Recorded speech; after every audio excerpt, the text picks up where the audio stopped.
তারপরে হচ্ছে CCTV camera অথবা আইপি ক্যামেরা, এই টপিকটা নিয়ে মনে হয় সবাই কথা বলেছে। তো এটা করার উদ্দেশ্য হচ্ছে যেন আপনাদের নিরাপত্তাটা নিশ্চিত করা যায়। যদি কেউ না পারে কোন মণ্ডপে এই সিসি ক্যামেরা মানে স্থাপন করতে, তাহলে আমাদেরকে বলবেন, আমরা যে কোনো ভাবে হোক এটা আমরা নিশ্চিত করবো। কালিয়াতির যে 168টা মণ্ডপ হবে, এটা প্রত্যেকটা কেন্দ্রে অবশ্যই সিসি ক্যামেরা থাকবে এবং প্রত্যেকটা কেন্দ্রে স্বেচ্ছাসেবক টিম থাকবে।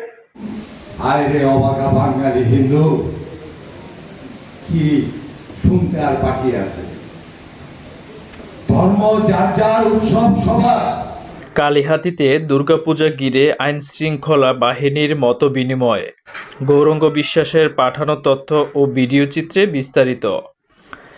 আসন্ন শারদীয় দুর্গাপূজা 2025 সুষ্ঠু ও শান্তিপূর্ণভাবে উদযাপনের লক্ষ্যে টাঙ্গাইলের কালিহাতীতে আইন শৃঙ্খলা বাহিনীর মতবিনিময় সভা অনুষ্ঠিত হয়েছে। শনিবার 20 সেপ্টেম্বর সকাল 11টায় কালিহাতী থানা প্রাঙ্গণে এই মতবিনিময়ের আয়োজন করা হয়।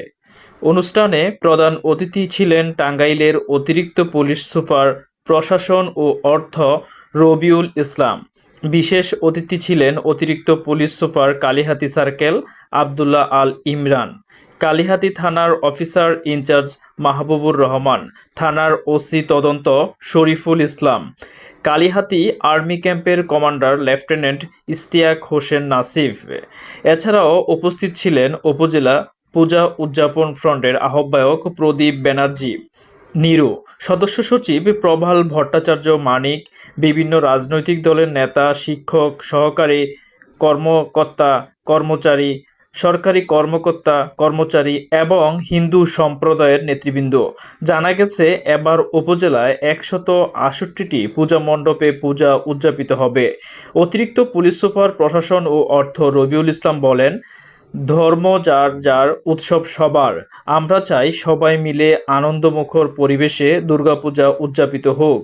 পূজা উপলক্ষে কেউ বাড়িঘরে খালি রাখবেন না, কারণ অপরাধীরা সুযোগ নিতে পারে। কোনো সমস্যায় পড়লে সঙ্গে সঙ্গে প্রশাসনকে জানান। প্রতিটি পূজা মণ্ডপে সিসি ক্যামেরায় আওতায় থাকতে হবে। অতিরিক্ত police super Kalihati circle Abdullah Al Imran বলেন, কালিহাতীতে সবসময়ই সাম্প্রদায়িক সম্প্রীতির বন্ধন অটুট ছিল। আমরা চাই এই সম্প্রীতি আরও দৃঢ় হোক। আইন শৃঙ্খলা বাহিনী সর্বদা সতর্ক অবস্থানে থাকবে। পূজার সময়ে যাতে কোনো অঘটন না ঘটে সেদিকে কঠোর নজরদারি থাকবে। কালিহাতী থানার অফিসার ইনচার্জ মাহবুবুর রহমান বলেন, আমরা প্রতিটি পূজা মণ্ডপে পুলিশের টহল ও নিরাপত্তা নিশ্চিত করব। প্রশাসনের পক্ষ থেকে প্রয়োজনীয় সব পদক্ষেপ নেওয়া হয়েছে, তবে সাধারণ মানুষকেও সচেতন থাকতে হবে এবং প্রশাসনের সঙ্গে সহযোগিতা করতে হবে। সবাই বক্তারা বলেন, শারদীয় দুর্গাপূজা শুধু ধর্মীয় উৎসব নয়, এটি একটি সার্বজনীন উৎসব। তাই এই উৎসবকে ঘিরে শান্তি ও শৃঙ্খলা বজায় রাখা সবার দায়িত্ব।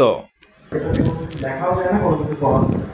আপনারা 2-3 লাখ টাকা এক একটা পূজা মণ্ডপ বা পূজার কর্ম শেষ করতে খরচ করেন, কিন্তু 50 টাকা দিয়ে একটা খাতা রাখলে এগুলো হয় কি, যে যারা গেল তারা একটু লিখে আসলো, যারা স্বেচ্ছাসেবক আছে ওই মুহূর্তে দায়িত্ব পালন করছে তারা একটু তাদের নাম পরিচয় লিখে রাখলো, মোবাইল নাম্বার সহ।